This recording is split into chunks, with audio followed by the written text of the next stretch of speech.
እንግዲህ እንደሚታወቀው ሀላባ ቴሌቪዥን አዝናኝና አስተማሪ ፕሮግራሞችን ወደ እናንተ ማድረስ ነው የሚገኘው እንግዲህ ዛሬ በትምህርት አዘል ፕሮግራም ወደ እናንተ ቀርበናል እንግዲህ እንደሚታወቀው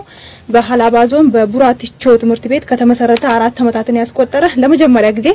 የ12ኛ ክፍል ተፈታኞችን ያስፈተነ ነው እንግዲህ ከነዛ ተማሪዎች መካከል ከፍተኛ ውጤት ያስመዘገቡ ሁለት ተማሪዎችን ስቱዲዮ ጋብዣለሁ እንግዶቹ ራሳቸውን ያስተዋውቃሉ አመሰግናለሁ እንኳን ደህና መጣችሁ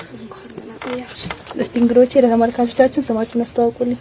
ያው ስሜ ዙመር በደ ይባላል የቡራቲቾ ተማሪ ነኝ ስሜ ሳር ማመድ ይባላል የቡራቲቾ ተማሪ እንግዲህ በመጀመሪያ እንኳን ደስ አላችሁ ለማለት ወዳለሁ በዘንድሮ አመት እስቲ ያስመዘገባችሁትን ውጤት ይፈቅል ካንተ ልጀምር እኔ 591 ነው ያስመዘገብኩት 700 591 እሺ 530